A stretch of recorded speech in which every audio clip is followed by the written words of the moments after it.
So hello student, कैसे हैं आप सब लोग। उम्मीद करता हूँ सभी हेल्दी होंगे और स्वस्थ होंगे, क्योंकि आप स्वस्थ होंगे तभी तो हम आगे बढ़ेंगे। आपकी स्वस्थ होना बहुत ज़रूरी है। तो हम पढ़ रहे थे फिजिक्स के अंदर ऊष्मागतिकी या थर्मोडायनेमिक्स। उसी के हमने 2 पार्ट करा दिए हैं। आज हम तीसरा पार्ट स्टार्ट करने जा रहे हैं। शायद आज मैं लगभग उस पार्ट को कंप्लीट कर दूंगा और फिर हम अगला पार्ट शुरू करेंगे ना। अगला पार्ट शुरू करने से पहले हम उसके न्यूमेरिकल करेंगे और फिर हम उससे अगला पार्ट स्टार्ट करेंगे। तो ये बात आपको मैं पहले ही वीडियो में बता चुका हूँ, और यदि आप नए हैं इस वीडियो में कोई भी बच्चा, तो पिछले 2 पार्ट जरूर देख ले, वरना ये पार्ट आपके समझ में नहीं आने वाले। साफ सी बात है, क्योंकि शुरू से नहीं पढ़ा तो कैसे समझ में आएंगे, है कि नहीं। तो चलिए, आपका ज़्यादा समय नहीं लेंगे और वीडियो को स्टार्ट करेंगे। ओके स्टूडेंट, चलते हैं अपने वीडियो पर। थर्मोडायनेमिक्स अपना टॉपिक चल रहा था, ऊष्मागतिकी।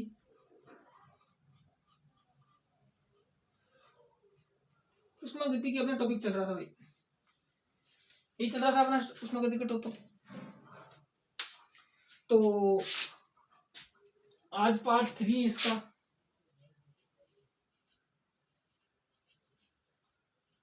लिखने की जरूरत नहीं, फिर बता रहा हूँ, पार्ट 3 आज इसका। तो हमने पढ़ लिया था लास्ट टॉपिक। हमने क्या पढ़ा था? गैसों का ऊष्मागतिकी का सिद्धांत पढ़ा था हमने। साफ सी बात तो ये। अब हम पढ़ते हैं, आपका टॉपिक है ये टॉपिक स्टार्ट होता जा रहा है, गैसों का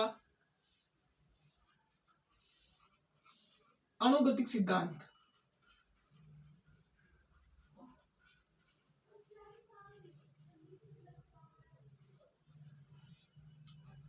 देखते हैं, टाइम वेस्ट नहीं करना। गैसों का अनुगतिक सिद्धांत वैसे तो सिद्धांत नहीं बोलेंगे हम, एग्जाम्पल के रूप में आपको ये समझाता हूँ। जैसे मान लो गैसों के गुण, जो आप गहरी बारे में पढ़ चुके हैं। सिंपल से लिखाने की ज्यादा जरूरत नहीं है, आप वैसे समझ सकते हैं। जैसे मान लो बहुत पढ़े होंगे आपने, मान लो समान गैसों का अणु, गैसों के अणु व द्रव्यमान क्या होते हैं? समान होते हैं। समान गैसों के अणु व द्रव्यमान समान होते हैं, ऐसा आप बहुत पढ़े होंगे। गैसों का घनत्व सभी जगह समान होता है।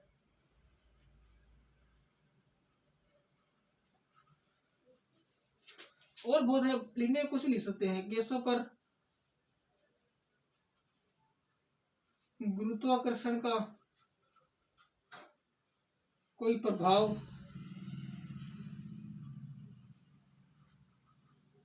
नहीं पड़ता। गैसों पर गुरुत्वाकर्षण का प्रभाव नहीं पड़ता। बहुत ऐसे हैं, लिखने को लिख सकते हैं, ऐसे ही लिख सकते हैं, कुछ भी लिख सकते हैं, याद ऐसे लिख लो। मान लो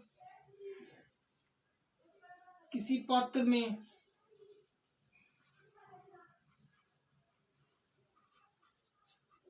गैसों का आयतन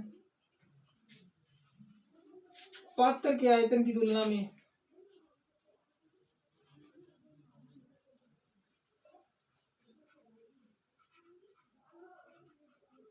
नगण्य होता है कि नहीं। बहुत सारे हैं, और जैसे कि आप पढ़ते हो, गैस से यादृच्छिक गति करती हैं।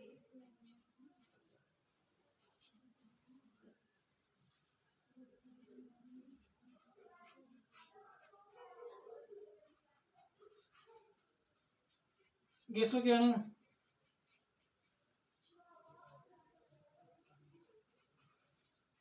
दूर दूर होते हैं।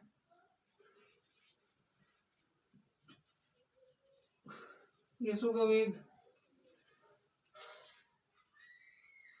0 से अनंत तक कुछ भी हो सकता है। ऐसे बहुत सारे चीज लिख सकते हैं, कुछ भी। ये तो एक सिंपल से एकदम बताइए, आपको बहुत पॉइंट ऐसे और जानते हैं, तो बताने की जरूरत नहीं। अब रियल बात क्या है वो हम करने वाले गैसों के अनुभूति सिद्धांत के लिए। मैंने जरूर इसलिए बताया है क्योंकि गैसों के अनुभूति सिद्धांत पर ये वो आधारित है, गैसों के अनुभूति सिद्धांत पर आधारित है, इसलिए मैंने आपको ये बात जरूर बताई है। तो आगे देखते हैं। मान लीजिए मैंने एक पात्र ले लिया, उसके अंदर कोई गैस है, उसका द्रव्यमान m ले लिया, स्मॉल m। वो पहले टक्कर टक्कर करेगी, मान लो इधर जा रही है u1 से, ये u1 है और वापस भी आ रही है, वापस तो आएगी टक्कर करके, वापस तो आती है। तो मान लो ये पात्र की लंबाई l है, तो पहले l लंबाई तय करती है, वापस आती है, बताएंगे वो यहीं जाएगी तो प्लस में, वापस आएगी तो माइनस में वेग, है ना, ऐसे लेना पड़ता है। तो इससे क्या होगा, इससे एक सूत्र निकलता है, लिख लेता हूं मैं, संवेग में परिवर्तन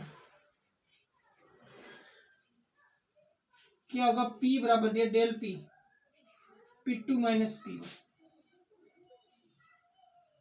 समझ गए बात को। P2 यानी संवेग बराबर क्या होता है, क्या P बराबर द्रव्यमान गुणा आयतन होता है क्या, P बराबर mv,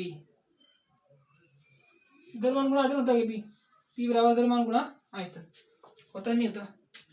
तो उसी हिसाब से मैं इसे लिखने वाला हूं। तो देखिए P बराबर में द्रव्यमान इसका m है, ठीक है, मान लो इधर जा रहा है, इसको पहले हमने माइनस में ले लिया, पहले वाला माइनस में ले लिया, चलो मान लीजिए ये ले लिया माइनस में, आते वाला प्लस में ले लिया, m द्रव्यमान से क्या है u1, जिस वेग से जा रहा है उसी वेग से तो आ रहा है, जिस वेग से जाएगा उसी वेग से तो आएगा, यानी मैं जिस वेग से यहाँ पे बॉल फेंक रहा हूँ वो वेग से उसी से आएगी, बस फर्क क्या है, विपरीत दिशा में आएगी, दिशा विपरीत हो जाएगी, बाकी वेग वही रहेगा। तो यहाँ पे भी लिखूंगा माइनस, माइनस तो इसका चिन्ह है इसलिए मैंने लिया, मैंने प्लस ये ऐसा ना, तो डेल पी क्या जाएगा -2m, ये आ गया समय में परिवर्तन।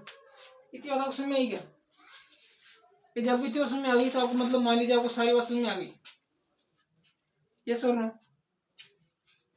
तो ये दीदी ये तो थी समय परिवर्तन किसके, पात्र में। अब पात्र की दीवार में, पात्र की दीवार में, दीवार पर संवेग परिवर्तन, ये हो देखिए, तो कुछ नहीं, पात्र की दीवार में जो संवेग परिवर्तन होगा ना वो प्लस का हो जाएगा, ये सुनो,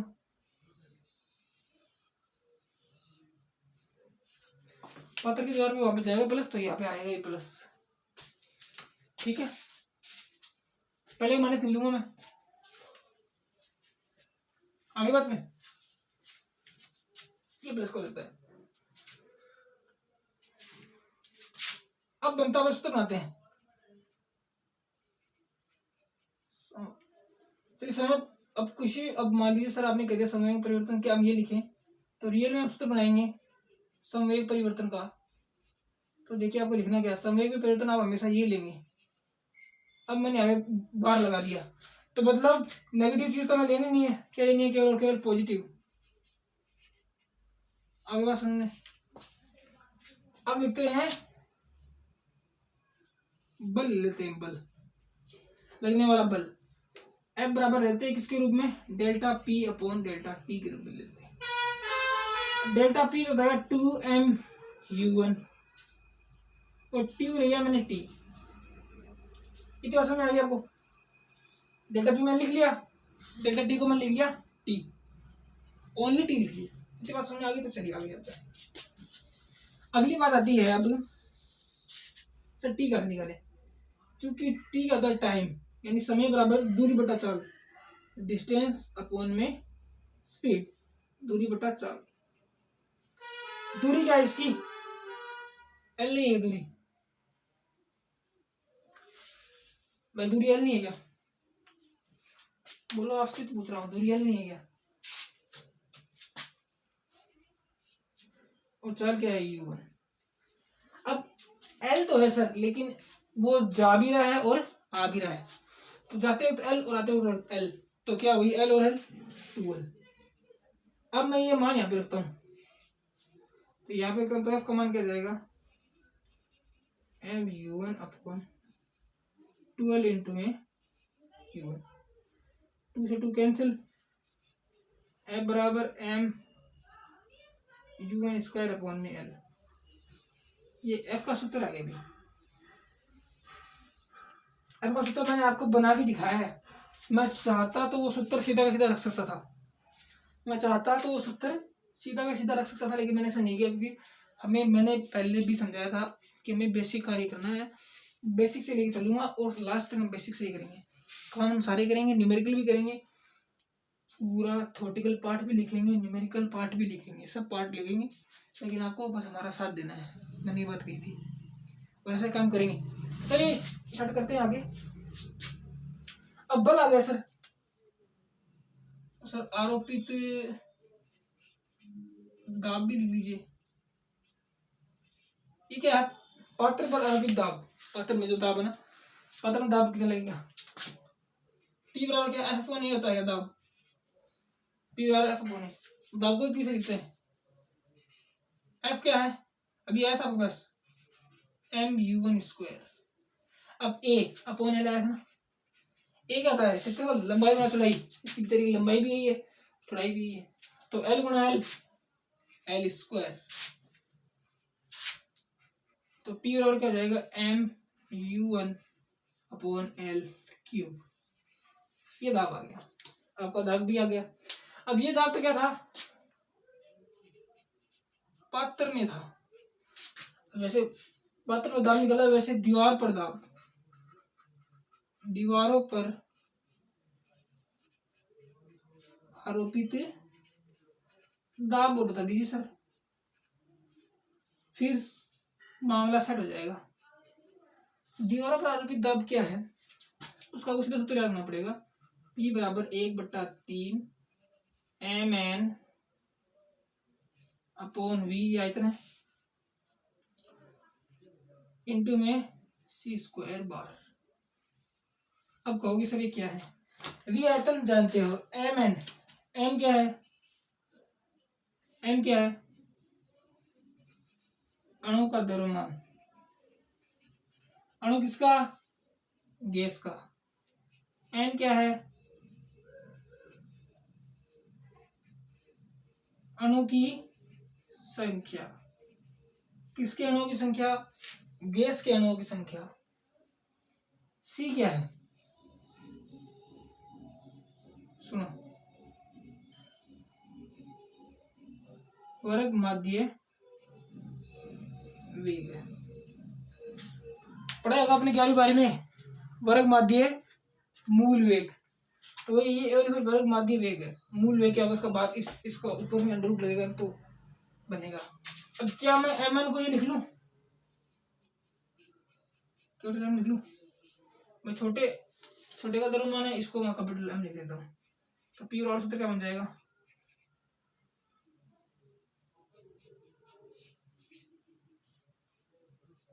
तो आपको एक चीज और दिख रही होगी, एम वन वी क्या है, क्या रो है क्या 1/3 रो सी स्क्वायर बार। लेकिन अब एक बात देखिए, आप एक बात समझिए, सी तो क्या होता है केवल वेग, सी स्क्वायर वर्ग वेग,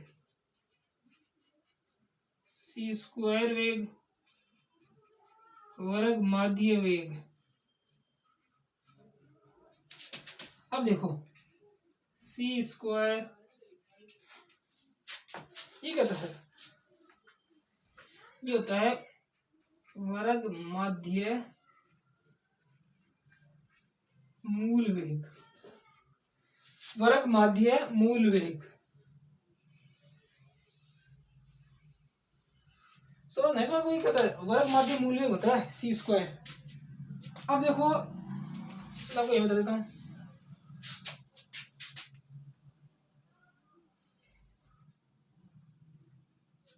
और इसे लिखते क्या है, इसे क्या लिखता हूं CRMS, तो ये स्क्वायर है,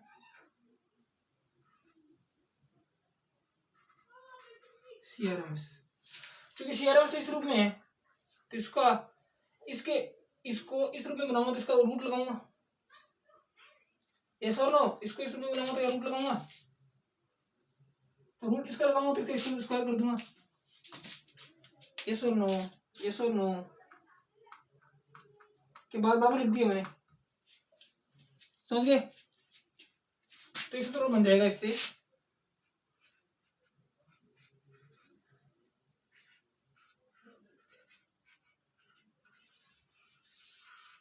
CRMS हाफ रो सी स्क्वायर RMS। इतना समझ आ गई, इसका स्क्रीनशॉट ले लीजिए, फिर आपको और बताता हूँ।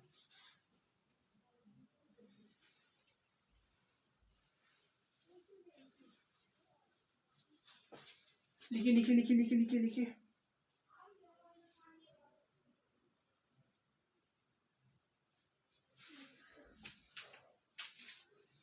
यह समझ आ गया ना आपको, इसका रूट हटेगा तो इसको स्क्वायर लगेगा, तभी इसका मान नहीं रखूंगा ना। स्क्रीनशॉट इसका ले लिया है, चलिए आगे चलिए। अब अगला आता है, अगले लिखते हैं कुछ महत्वपूर्ण सूत्र।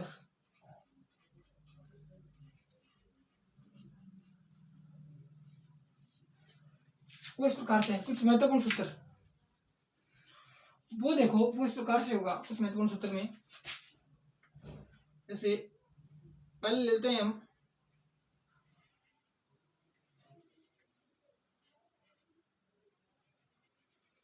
कुछ ही ले लो यार, माध्य ताप दाब ले लो, माध्य दाब व गतिज ऊर्जा में संबंध। माध्य दाब और गतिज ऊर्जा संबंध कैसे सूत्र याद रखना है आपको। वो संबंध ये है P बराबर 2/3 E, ये संबंध है। अगला है वर्ग माध्य मूल वेग।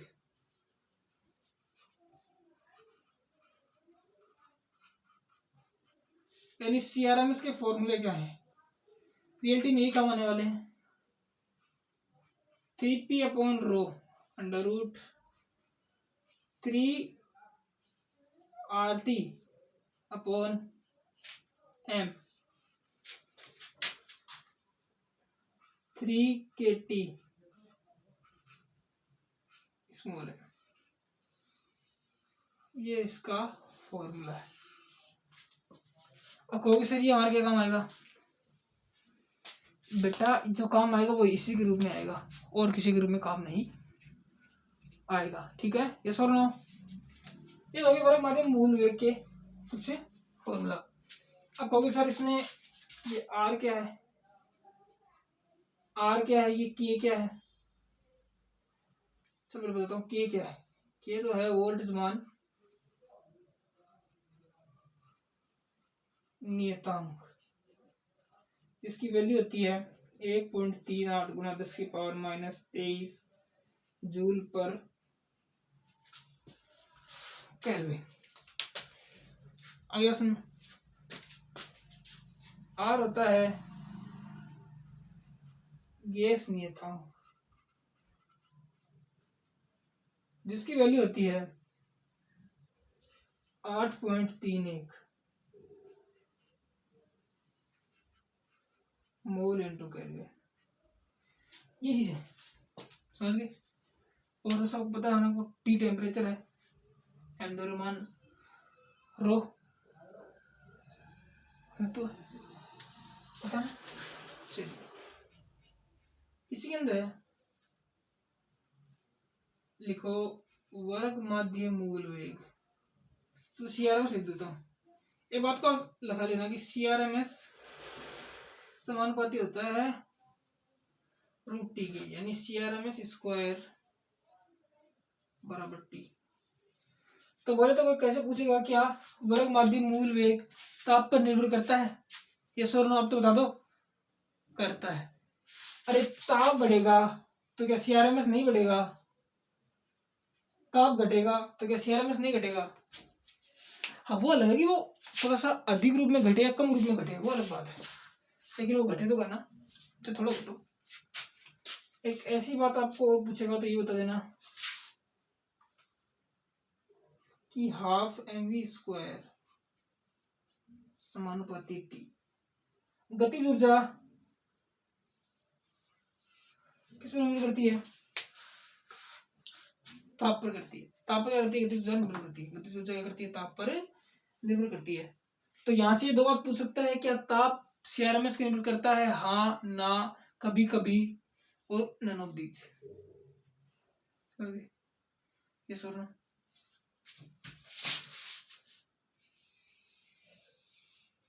अब बात आती है आगे की। सीआरएमएस के कुछ फॉर्मूले हैं, उनको उसने अलग अलग रूप में विभाजित कर दिया है। जैसे इसको इसने ले लिया औसत वेग, यानी सी एवरेज ले लिया, वो ऐसे ले लिया इसने 8/पाई लगा दिया, बाकी वही है रो। 8/पाई लगाना सबको।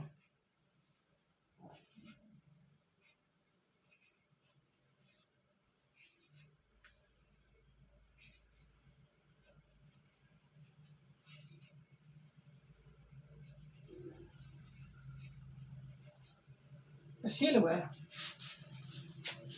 होता है, एक होता है माध्य प्रासंगिक वेग CMP। माध्य प्रासंगिक वेग कहते हैं, प्रासंगिक वेग, प्रासंगिक वेग कहते हैं, कहते हैं अधिकतम प्रासंगिक वेग। माध्य बोल सकते हैं, अधिकतम भी बोल सकते हैं आपको, अधिकतम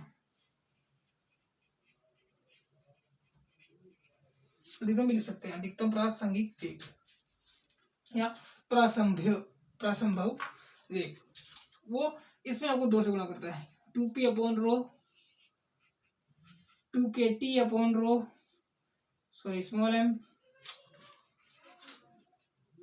2RT/कैपिटल M। अंडर रूट रहेगा, ये याद रखना, अंडर मत भूल जाना बेटा, वरना गड़बड़ कर दोगे। इतिहास समझ आ गई? इतिहास समझ आ गई तो अपने संभालो, झंडे गाड़ दोगे। अब इनका कोई बढ़ता है घटता क्रम लिख ले, क्रम पूछ ले इनका क्रम पूछ ले इन तीनों का। सबसे बड़ा होता है सीआरएमएस, उस छोटा आता है सी एवरेज, फिर होता है सीएमपी।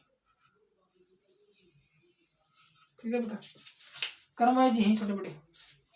ये क्या है? क्रम। अब एक टॉपिक और आता है, टॉपिक नहीं, सूत्री मान लो, उसको क्या लिखते हैं? माध्य मुक्त पथ, इसे लैम्डा से लिखते हैं। इसका बस फॉर्मूला याद रखना है, 1/2πn/d²। एन पता है गैस के अणुओं की संख्या, डी हो जाता है, डी होता है गैस के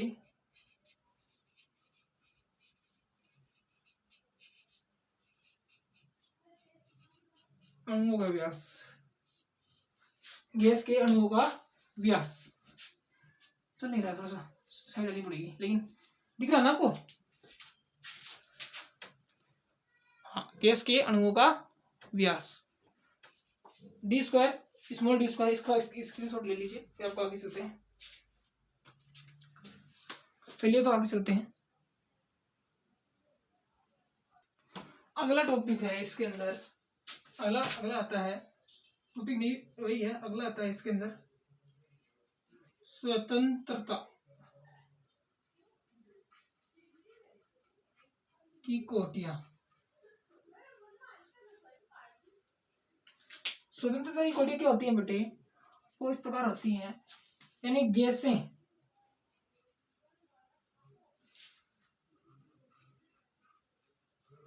जिस स्वतंत्रता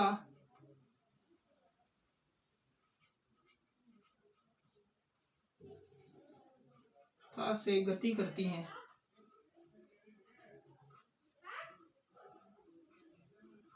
उसे स्वतंत्रता की कोटियां कहते हैं। यानी वो क्या होती है, स्वतंत्र गैसों की स्वतंत्रता की कोटियां। ये 3 प्रकार की होती है मुख्यतः। क्या होती है, 3 प्रकार की होती है। पहले लिखो स्थानांतरण की कोटि।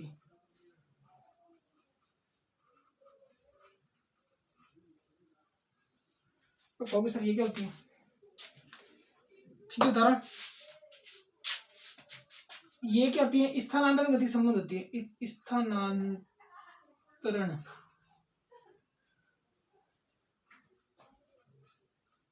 गति से संबंधित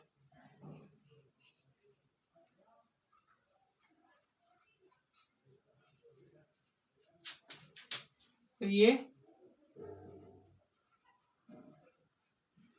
सामान्य ताप पर भी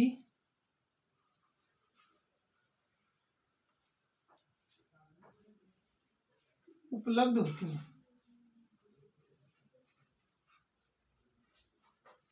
बोलो ये सुनो, ये स्थानांतरण गति से संबंध होती हैं और ये सामान्य ताप पर भी क्या होती हैं?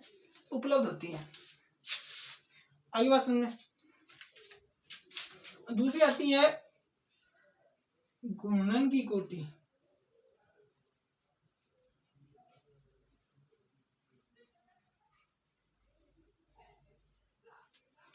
घूर्णन की कोटि, ये देखो क्या होती है घूर्णन की कोटि।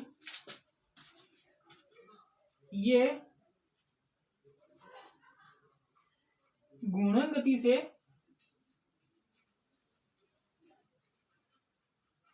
संबंधित होती है।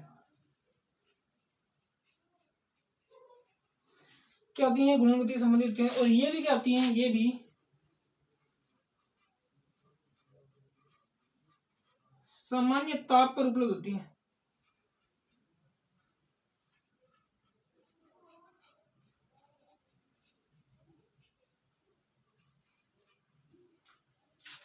ये सामान्य ताप पर भी क्या होती है? उपलब्ध होती है। ये घूर्णन की गति संबंधित होती है, घूर्णन गति संबंधित होती है और ये सामान्य ताप पर भी उपलब्ध होती है। ये भी सामान्य ताप पर और ये भी सामान्य ताप पर। तीसरी आती है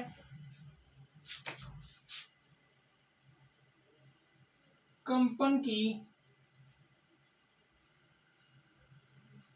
कोटि। ये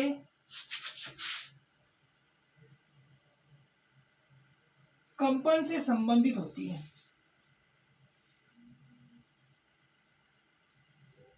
इनकी लेकिन एक बात खास है, लेकिन ये केवल उच्च ताप पर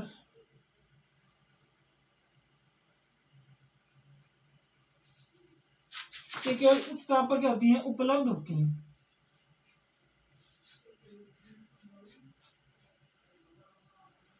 क्या होती हैं? केवल उच्च ताप पर क्या होती हैं? उपलब्ध होती हैं। तो ये थी स्वतंत्रता की कोटियां और ये थी, ये 3 प्रकार की थी। ये मैंने आपको कंप्लीट करा दी है। ये दोनों सामान्य ताप पर उपलब्ध होती है। ज्यादातर आपको ये पूछता है सामान्य ताप पर कौन कौन सी कोटियां उपलब्ध होती हैं। आया हुआ है कि उच्च ताप पर ऐसी कौन सी कोटि है जो उस ताप पर उपलब्ध होती है। कौन सी? स्वतंत्रता की कोटि है जो उस ताप पर उपलब्ध होती है। तो केवल कंपन की कोटि है। ओके, इतना समझ आ गई। अगला है एक परमाणु गैस के लिए।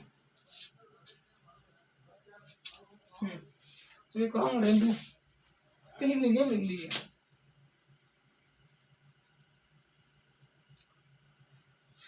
अब कोटियां किन के लिए होती हैं वो देखो। जैसे पहली कोटि दिखा रहा हूं आपको, एक परमाणु गैस के लिए,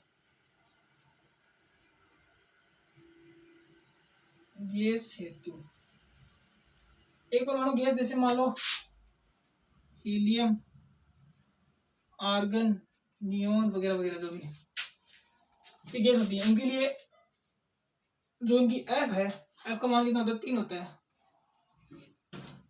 एफ का मान क्या होता है? 3 होता है।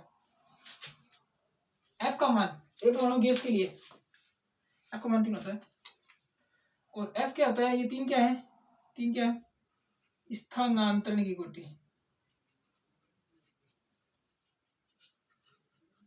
कहोगे सर ये क्या काम आता है, बताऊंगा, इसके एग्जांपल भी दूंगा, एग्जांपल इसके तभी देने पड़ेंगे वरना आप भूल जाओगे ना। दूसरी है द्विपरमाणुक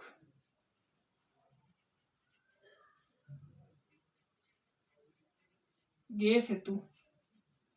द्विपरमाणु गैस जैसे N2O2 H2 Cl2 वगैरह जो भी है, जैसे इसके लिए आपकी वैल्यू होती है 5 और इसमें 3 तो होती है स्थानांतरण और 2 होती है घूर्णन। अगली आती है त्रिपरमाणु हेतु।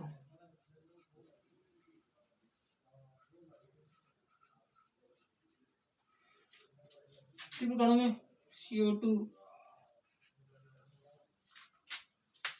SO2 वगैरह। अब त्रिपरमाणु जो हेतु है गैस की कोटि त्रिपरमाणु के लिए, इसके अंदर 2 होती है।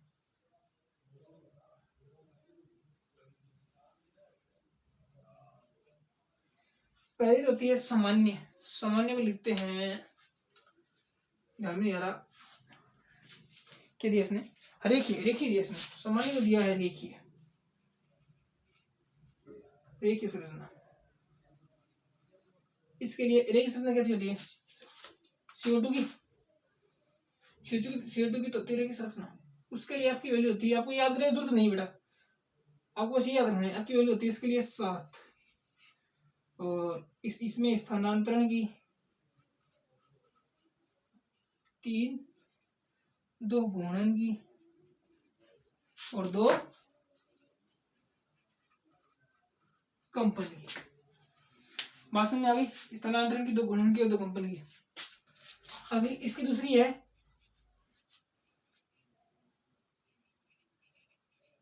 समतल त्रिभुजीय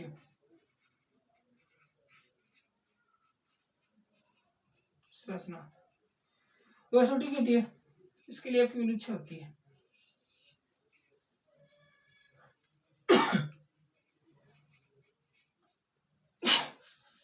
स्थानांतरण की 3 तो स्थानांतरण की और 3 इसकी घूर्णन की। और कहोगे से काम करती है, ये काम अभी आएंगी, अभी आपको बताऊंगा उसमें काम आएंगी। चलो मैं रफ कर देता हूँ एक बार, इसको थोड़ा बात बांध देना, इसका लिए इसमें फिर तो ले सकते हो।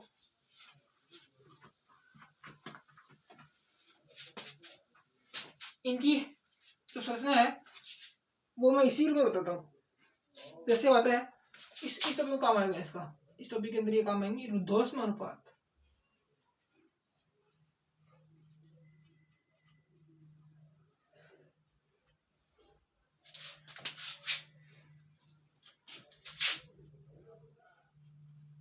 गैसों के ताप की विशिष्ट ऊष्मा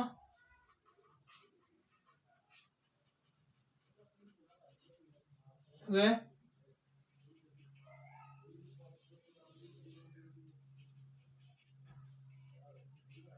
दाब की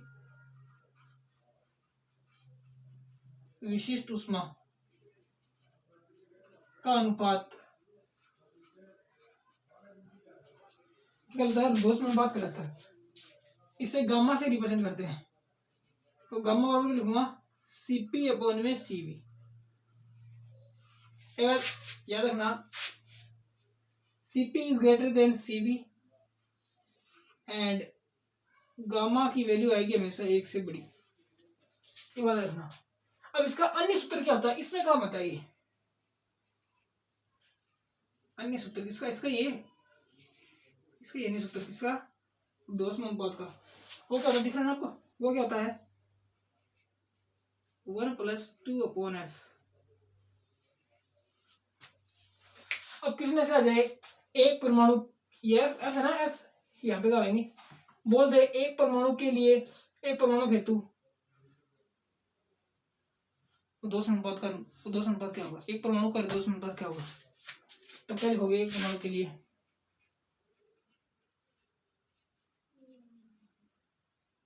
वन अपॉन 2/3 द्विपरमाणु। सोल्व करना है इसको, सोल्व करो, जो आंसर आएगा वही आएगा। तो इसका आंसर 2 परमाणु मिले 5, ऐसे 3, ऐसी 3 अंदर लिखोगे। तो इस प्रकार से इनकी वैल्यू आती है, सोल्व करोगे तो 1.67 आएगा ऐसे।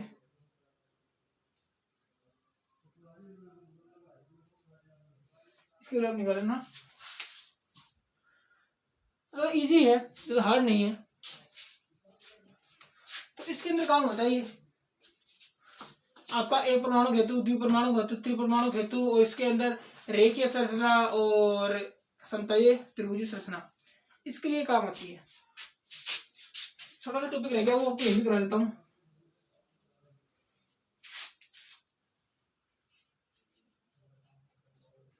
मिश्रण का ताप,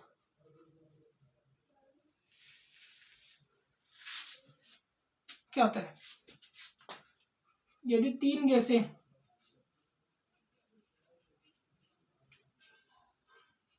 जिनका ताप T1, T2, T3 व अणुओं की संख्या N1, N2, N3 है, को मिलाया जाए,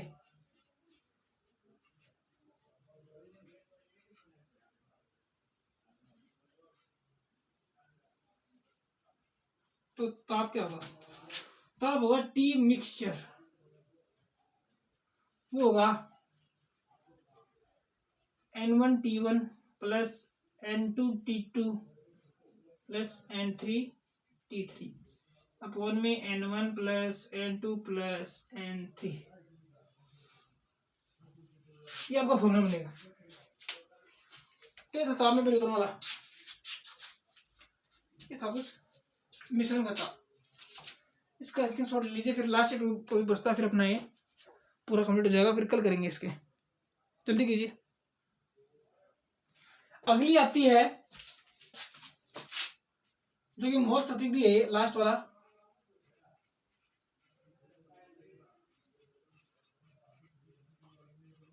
आदर्श गैस समीकरण, जो आप जानते भी हैं, पीवी बराबर होती है एनआरटी। अपनी कॉपी में ऊपर ऊपर लिख लीजिए बीसीजी अपॉन टीपीवी। ये क्या है इसके बारे में बताऊंगा।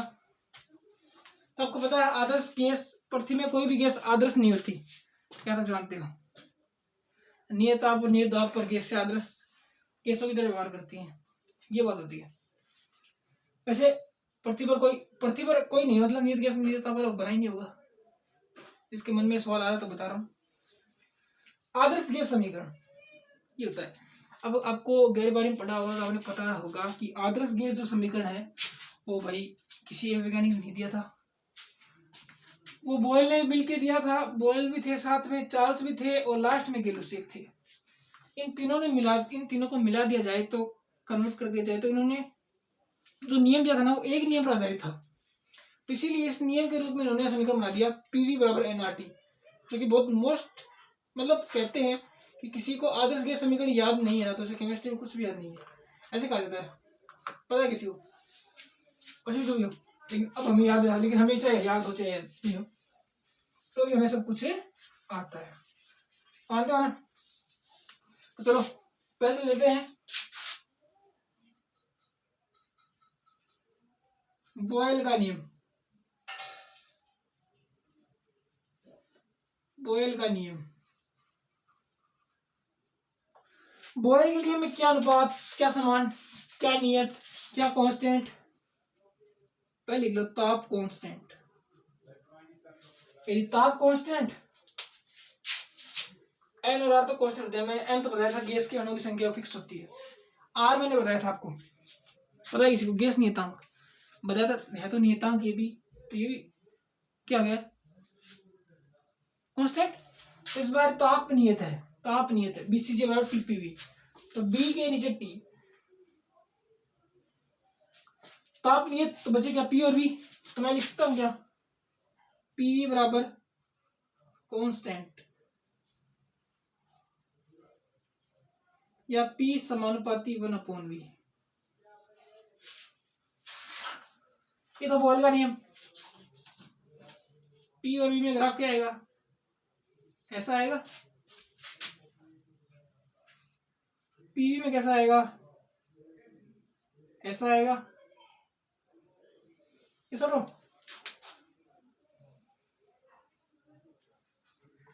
PV तो कांस्टेंट ही था यार,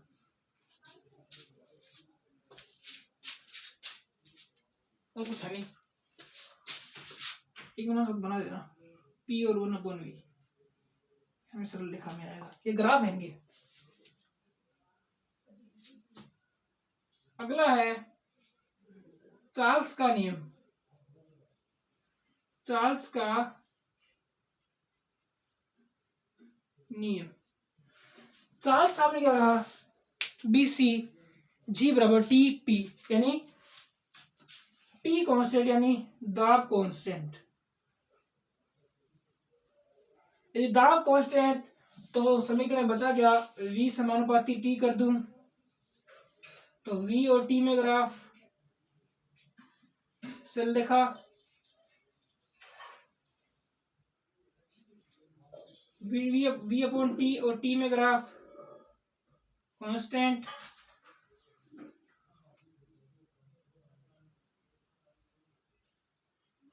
V और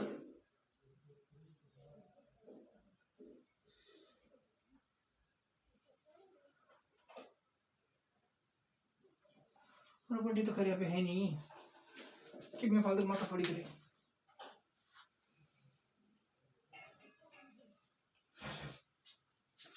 बस में आ गई कि नहीं, और कुछ दिया इसने, चलो तो कुछ नहीं और भी।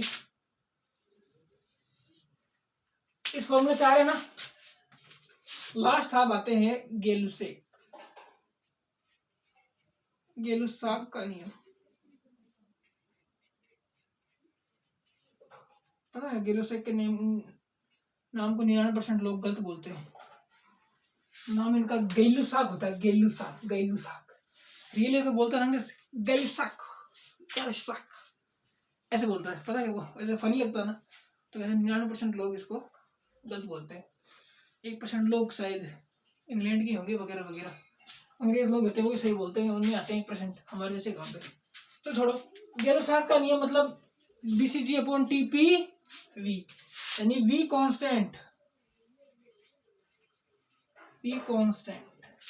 यदि V कांस्टेंट तो याद रखें क्या P समानुपाती T कर दूं तो P और T में ग्राफ क्या जाएगा, सरल रेखा जाएगा, और PT में ग्राफ P अपॉन T में ग्राफ ये तो जाएगा।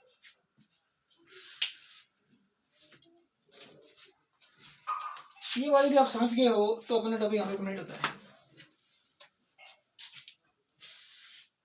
ये सुनो, यहाँ पे अपने टॉपिक को कंप्लीट करते हैं और इसी के साथ आपसे विदा लेते हैं। इसका स्क्रीनशॉट आप ले सकते हैं। और आज हमने टॉपिक कंप्लीट कर दिया, कल आप इसको मैं न्यूमेरिकल डाल देता हूँ और वो न्यूमेरिकल कर लेंगे हम कल, और इसी पर हम पूरे चैप्टर को हमने कंप्लीट कर दिया है। चैप्टर कंप्लीट पूरा नहीं हुआ है, वैसे पूरा नहीं हुआ। अब वैसे मैं समझना थर्मोडायनेमिक्स भी बची हुई है, आधी मान लगभग आधी बची हुई है, आधी हम अगले वीडियो में करेंगे, लेकिन पहले हम न्यूमेरिकल डालेंगे। तो आप ऐसे सपोर्ट करते रहिए और हमारे साथ रहिए और देखते रहिए हमारा चैनल, हमारे वीडियो, और ऐसे ही साथ दें, साथ रखें अपने, और हम आपकी सहायता करते रहेंगे और आप हमारी सहायता जरूर करें। तो चलिए स्टूडेंट, आपसे विदा लेते हैं। इसी के साथ खुश रहिए, घर पे रहिए और क्या कीजिए, अपनी हेल्थ का ध्यान रखिए। धन्यवाद स्टूडेंट।